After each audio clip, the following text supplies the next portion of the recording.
Good morning, afternoon, and evening, ladies and gentlemen, and welcome to the Sandbox Game live interview with Blaze Games on this wonderful Wednesday, August 4th, 2021.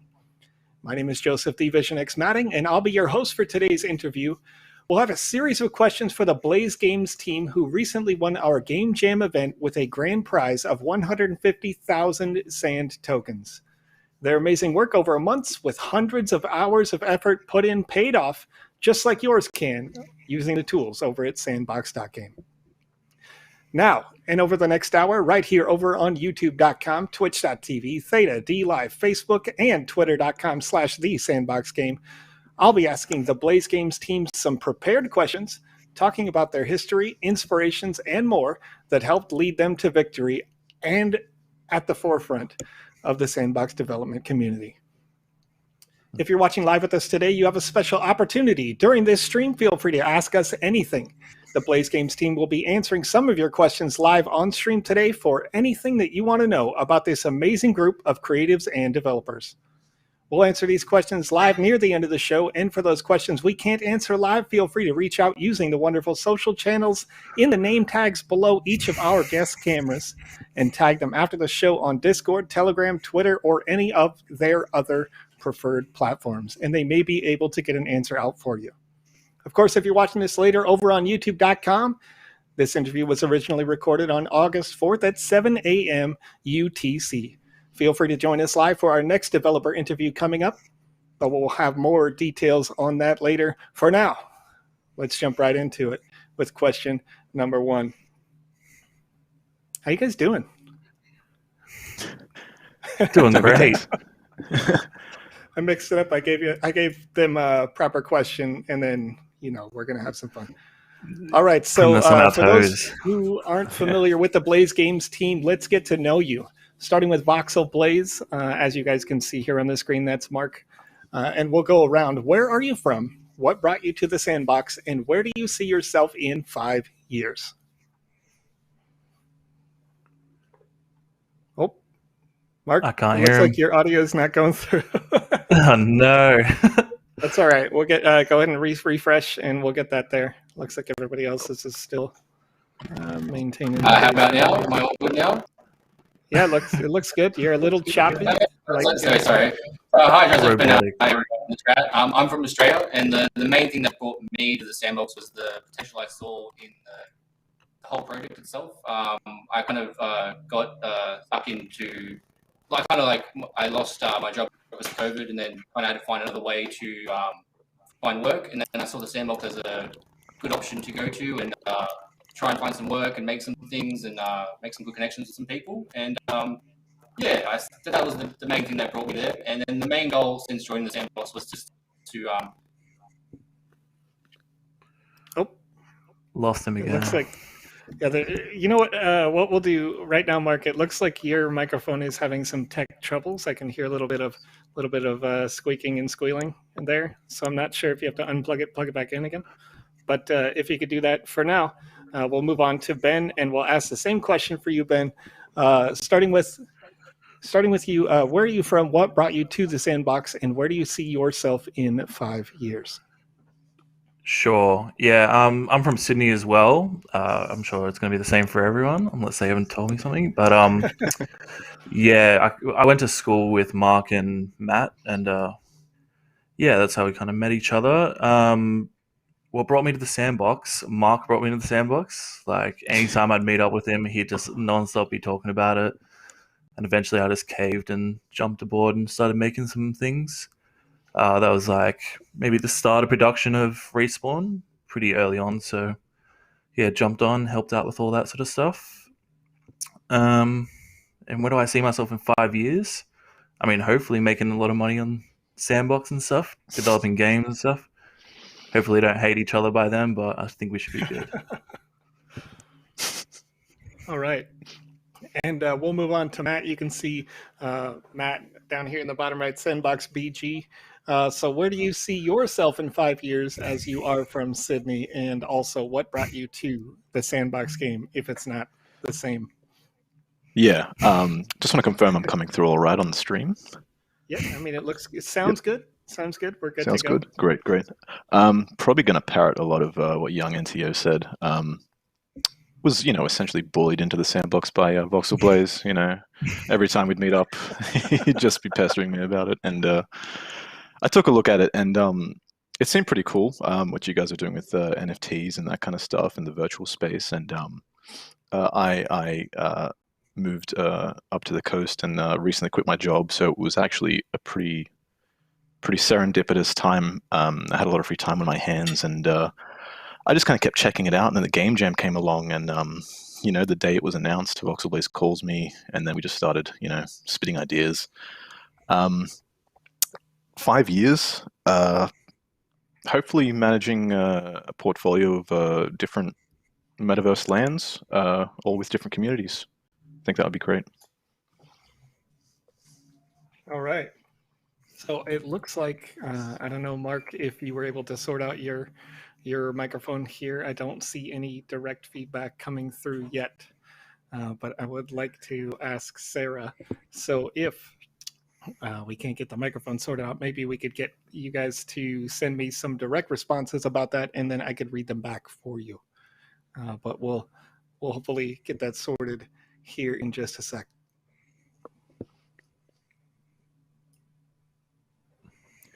Might have a loose mic connection. Tends to happen. Yeah, Something like it that. does happen. Yeah. It's funny for those folks watching live, and of course later over on YouTube.com.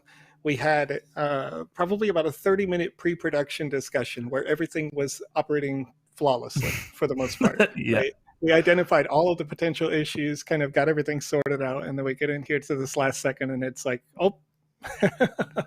So as soon as you go live, we will get it worked out for you. Yeah, you know how it is. This can be the way that it goes with anything, but. Let's see if we can get some of those questions through. We did have a group chat here just a bit ago. So, Blaze, if we need to do it that way, then we can go ahead and do it that way. And I will move on for now to question number 2. And Sarah, if you want to get me that response to the question there, I can read that for you until we get the microphone issues cleared up here. But question number 2 here for you, Ben, then is, as a creative team designing with the tools on our platform, each of you fills a particular role, from artist to scripting, narrative design, or bringing all the parts together inside the Sandbox game maker. What brought you to your particular role on the team, and what is one thing in particular from your last game that you're especially proud of? Sure.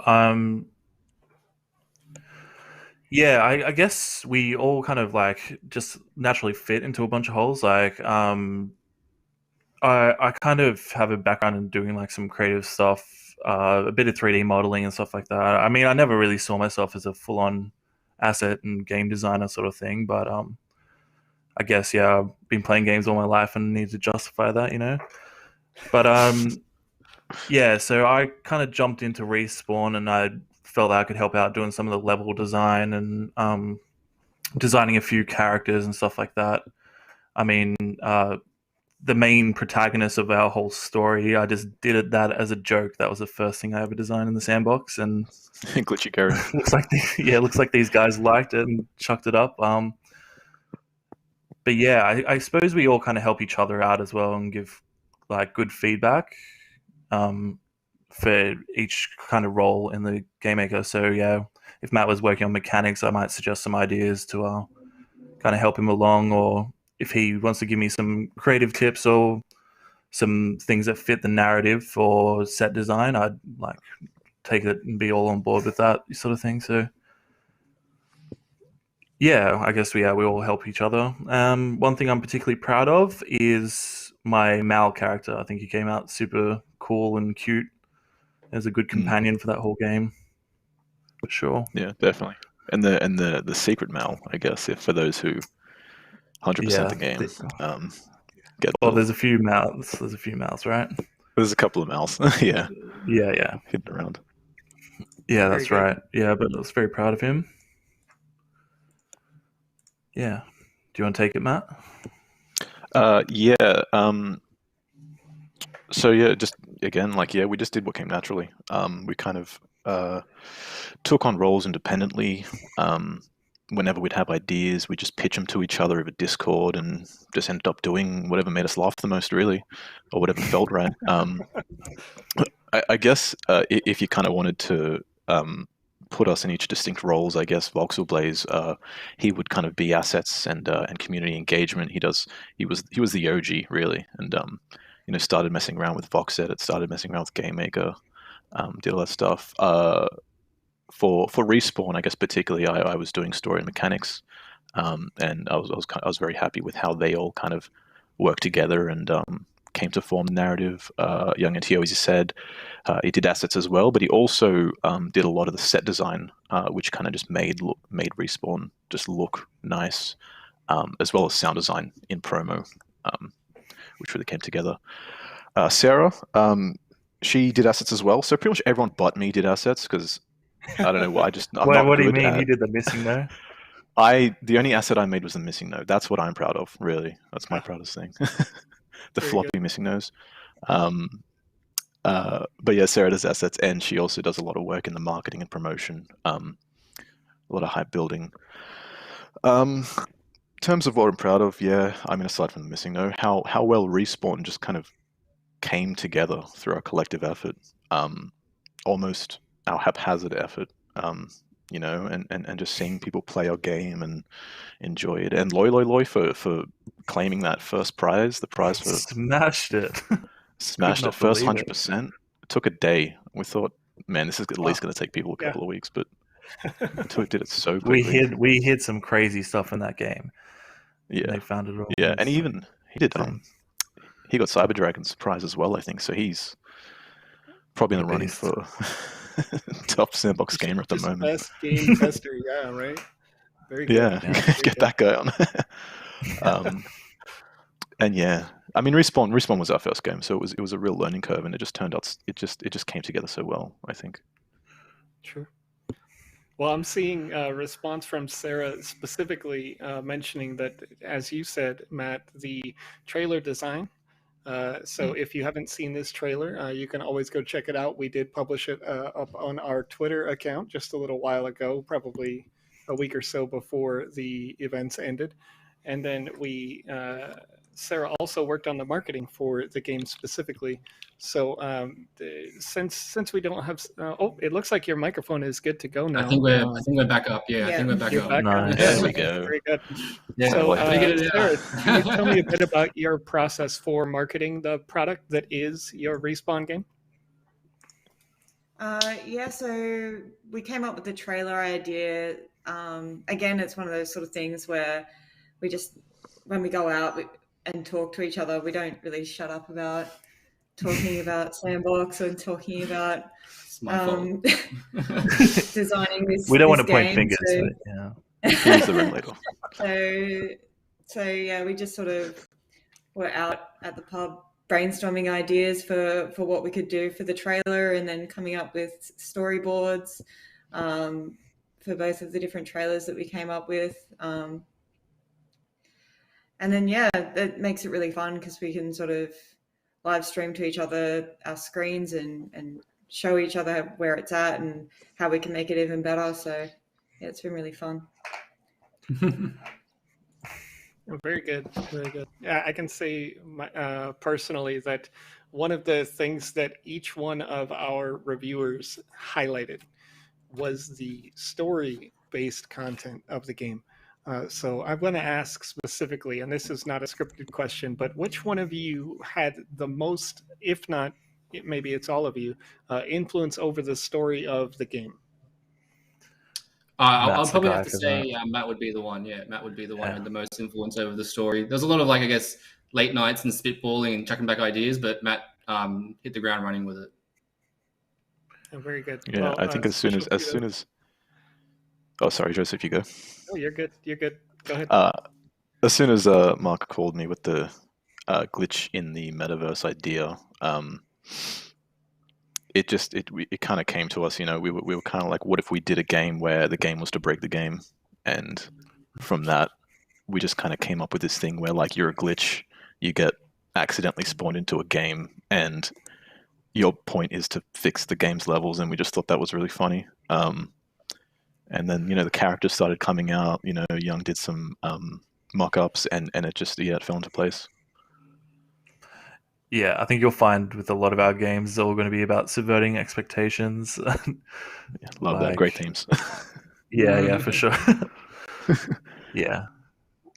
Very good. So I'm going to go back to the first question then really quick for Sarah, because you didn't get an opportunity to answer that. And then, so where do you see yourself in 5 years, and what brought you to the Sandbox? Or maybe I should say, what brought you excitement about the Sandbox more so?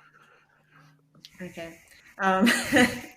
Yeah, so Mark started showing me more of the creative side in Sandbox. I work as a graphic designer, so I'm already a creative person, and so I just sort of got involved because it was just really fun to be able to create assets using the Vox Edit tool and work with my friends to create different assets that we think are funny and how they're going to fit into the storyline and stuff. So that's what really brought me into it. In 5 years' time, yeah, it'd be cool to keep doing this with my friends and stuff. I'm a creative person, so no matter what I'm doing, it'll be in the creative field. All right. So then I'll go ahead and move on to question number 3 then for each of you individually. And that is that all designers and creatives have inspiration. So this time we'll start with you, Matt. Yep. What is one personal inspiration for you to get up and create amazing work every day? Also, what is one industry professional or project that inspired you to get into your role? Personal inspiration for me would definitely have to be Mark. Just every day I wake up and just think, what would he want to do in the Sandbox? You look over your shrine of voxel-based picture on the wall, surrounded by candles, and I think, just creating his vision. Yeah. I don't know. I mean, I'm not big in. I wasn't really big in crypto space and all that stuff. Right. Before Sandbox, I think a lot of the inspiration for games and sets and stuff like that comes from the assets themselves in the marketplace. Okay. Kind of every couple of days, I just kind of jump on the marketplace, see what's new, see what people are creating, and the stuff just gets better. Some really good artists out there. I guess professional, if I can call them professionals. Professional inspirations, definitely Cyber Dragon with his tutorials. Just amazing stuff. His last game jam was just next level. Artists like MJDV, Crad Super Soldier make incredible stuff. Gundam Z, Touche with the Fungi's Kingdom, Alina S artwork, Cody Zine, Lucid, just great stuff, amazing stuff, really inspirational. Very good. And a lot of those games did go heads up with you, and so it's interesting. We were worried. We draw inspiration from each other, right? Yeah. That's right. When you win Transylvania Fair, I was like, oof, that's definitely a contender. Yeah, and it's interesting that so many of them were close on artistic level and a technical level, and also on that narrative level, but different. I can tell you that among the judges, some games got particularly high scores for those technical pieces, and you could tell which reviewers loved those things and made that stand out, and others were, for artistic purposes or narrative purposes. So from a kind of a secret sauce position here, the contest was very close, and each one of those people that you mentioned as inspirations were certainly worthy of that upper echelon of game creation. So you've made some fine choices there. What do you think, Ben, for again a personal inspiration and then a industry professional inspiration? Maybe it's a game that you've played before or something like that. Yeah, sure. Yeah, I mean, hitting all the notes in the Sandbox, playing all those games is awesome. Maybe a bit outside that, huge inspiration, I suppose, for Respawn, a more meta level, is kind of our group's collective humor. I think it really it really said a lot about us and the kind of jokes that were in that game. Maybe a bit too Doesn't much. matter how highbrow or lowbrow they were. Yeah, that's all 100% us, and I suppose we all kind of inspire each other in that way, like the way we kind of get along and make stuff together. I think Respawn was going to be the equal sum of all of that. Other inspirations, I mean, yeah, I'm a graphic designer, so I like kind of looking at all sorts of works from different mediums, all sorts of stuff like that. I have a painting background as well, so I suppose I have a certain aesthetic in mind when I do anything. Industry professionals, I guess, looking at games I like. I mean, I can't really go past Divinity Original Sin 2, like one of my favorite games of all time, and the way you can like kind of interact with the story, different pathways, all that sort of stuff. Yeah, I guess that's one of my big inspirations. Like making something like that would be my kind of dream. But yeah, that's me. All right, and what about you, Sarah? You have any personal inspirations or professional inspirations that inspire your work? Yep. So as well as Ben, I work as a graphic designer. So a lot of my inspiration comes through that over the years that I've been doing that. And then as well with like humor, a lot of the games that I end up enjoying are ones that have got like a humor element to them. Mhm. So when I'm coming up with game ideas or different assets that we might, or different parts of the game that we might want to put in, I'm always trying to come up with something that's going to make it funny, which is also influenced by the rest of the team. So I like to brainstorm with everyone and get inspired by everybody else that's in the team and work together on that. For sure. Right, and Mark, do you have any professional inspiration specifically? Yeah, I'd say actually within the Sandbox, I'd say Alex is probably one of the most personal inspirations for me. When I first joined up, he was the person who I saw on YouTube, first person I learned from, where I learned all Vox Edit from, first person I got, like, and then I started watching the streams with you and Joseph and Alex as well. Sorry, you and Alex, and yeah, just from there, just developing my knowledge there, and then that was my personal inspiration. Just the community in the Sandbox, everyone just getting behind each other. And then aside from that, before the Sandbox, just games. Me and my friends used to always play on the weekends, like Counter-Strike, different games. Just Jack and Dexter. I used to play one of my favorite games. Grand Theft Auto.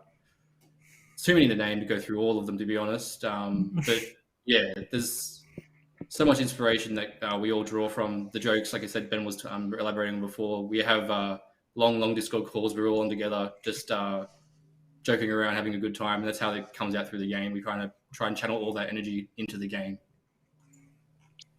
Oh, that's very good. Very good. It's always good when you can design something with your friends because you already have that kind of rapport and you have similar sensibilities. I think, I mean, I don't know about you guys, but when I hang out with my friends, we have some real inside jokes that come up, and I'd be interested to know, just as an aside, do you guys have any sort of special inside jokes that you snuck into the Respawn game that most people wouldn't know? Now's probably a good time to do that disclaimer we're talking about pre-show.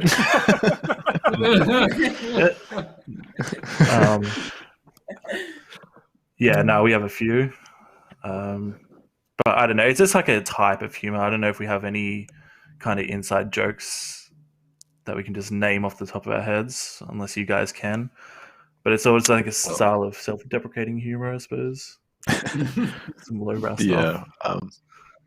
Something that we kind of thought would be really funny throughout the game was just all the characters thinking the game that we're in really sucked. And if you go through Respawn and find a lot of the secret characters, a lot of them just kind of reiterate that. Like Mal doesn't know what's going on with the game. He's just like, "Who's this architect guy? What is this game?" Like, yeah. Why am I even playing this? Very self-aware, I suppose. Yeah. All right, so then let's go on to question number 4 because we do. I planned this out just in case we didn't have enough time, but this one it looks like we've got a little time for here. So, what's next for Blaze Games? You know, how many games do you plan to produce for the Sandbox Metaverse, and will you ever create outside of it? Who do you want to throw under the bus for that one? Mark's got it. I can Mark's take it, yeah. got it. So basically, for the time being, we have no plans to move out of the Sandbox at all. We're just getting started. We want to continue to create in the Sandbox as it develops, as it opens up and the Metaverse becomes live. We've actually got a game in the works called oh, my cat's sorry. You don't have to cover them up. I'm sure people like your cats. Yeah, people probably It's like good promo. Good cat promo. Right now we've actually got a game in the works called Fun Police, which we're getting ready for this summer jam, and we've actually also got a announcement we've made with the Gutter Cats called Gutter City, and it's a partnership between us and them, and we're very excited about that as well. As for a limit for games, we're not putting any limit on games at all, but we just want to build a portfolio of some large-scale projects, quality projects, and just run it with the Sandbox. We've got heaps of land to build out ourselves as well, and just keep going with it. That's good to hear. It's good to hear we can find some of your projects in the Metaverse soon. All right, so what we're going to do is we are going to open up the chat right now. If you're watching live with us, feel free to leave any AMA questions in there, and I'm going to go ahead and scroll up and see if we can find some from earlier on and through, and I will ask them. The first question that I'm seeing is, will there be a Game Maker stream also today? I apologize, that's not for you guys directly, but I want to address that, yes, each and every Wednesday here at, what is that? How many hours is that? Like 11 hours from now? Or something like that. I'll be live again right here on these channels. It looks like Cosmo Grog says that there will be some kitty sabotage. Let's see. The Shoot Hotshot asks, can they talk about the Gutter Cat game? Maybe a little bit. I can throw that over to Sandbox if you want. If you want to start talking a bit about it. Yeah. So the things that we've, I guess, confirmed is that we're going to be building a kind of Gutter City map on at least a 2x2. It's going to take place in a kind of post-apocalyptic New York. Humans have left Earth and cats have taken over. There's going to be it's going to be mainly a community hub.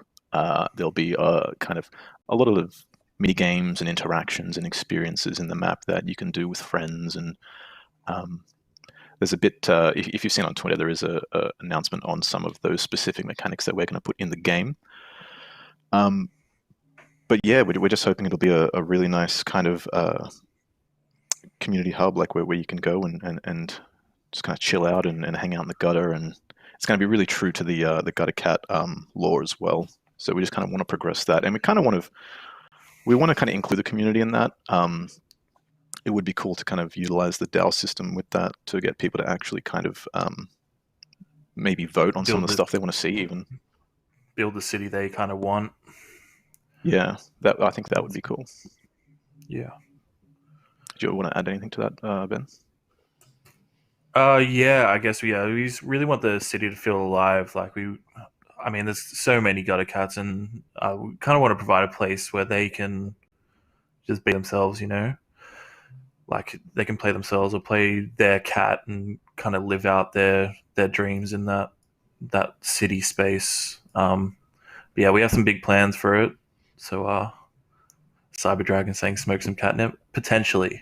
we'll work it out. We haven't talked about it. We do have a we call it a little section in there called Carl's Contraband Van. So yeah. There'll definitely be enough opportunity to get your fix. Yeah, for sure.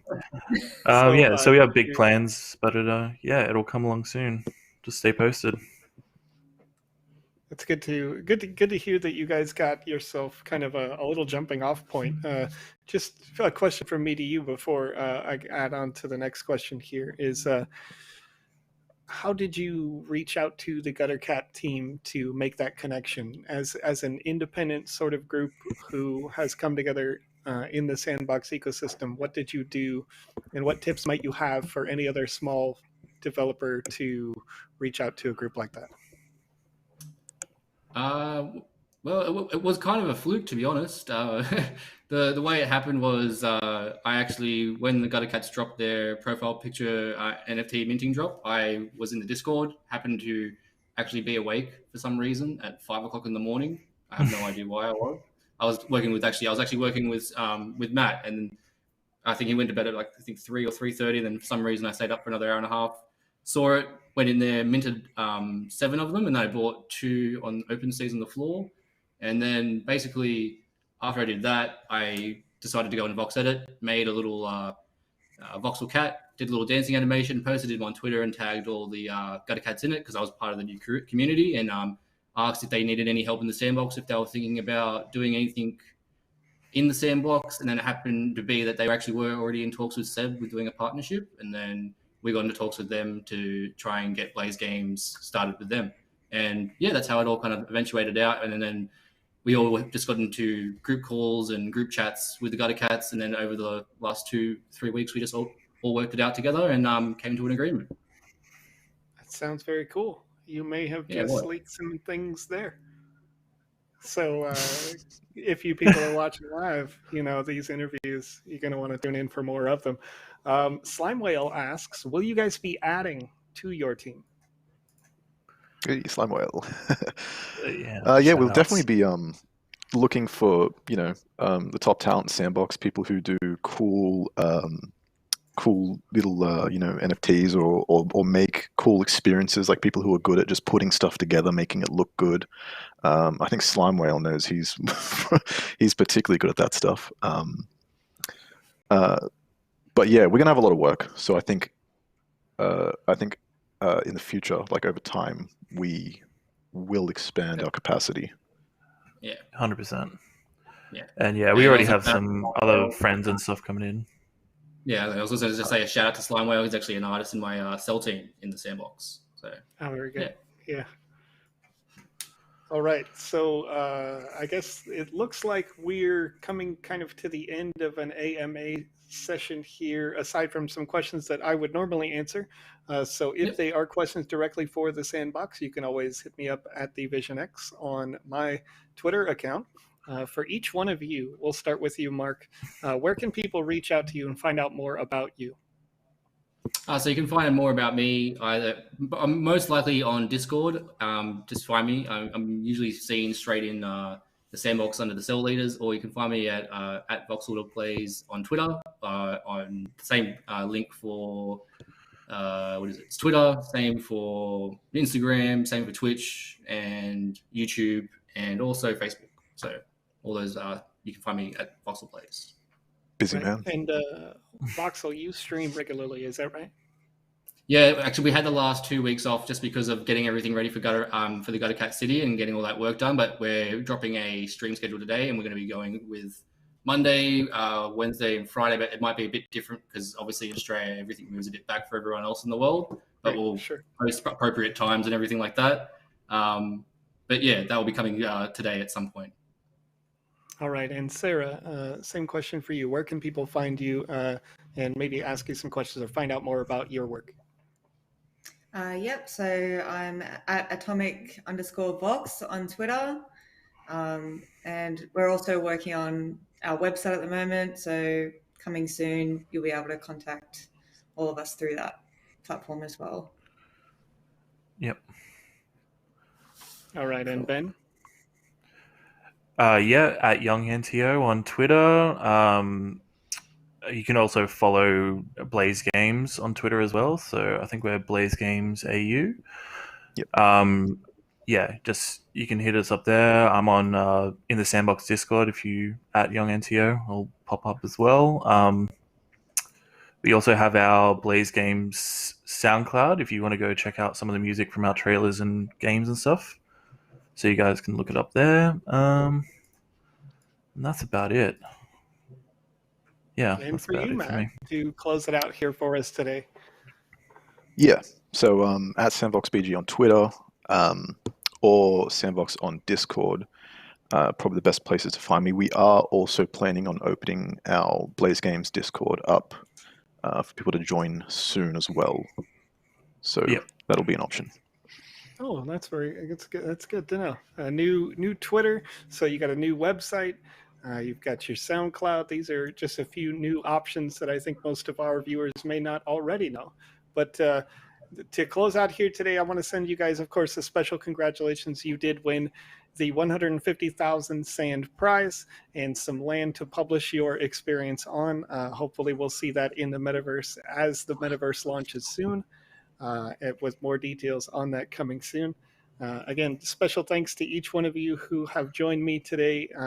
I know it's mid-afternoon for you guys after some long work day, so I appreciate being able to have you here with us today, and thank you again for joining me. No worries. Thanks for having us. Cheers. Yeah, thank Thank you very much. Thanks.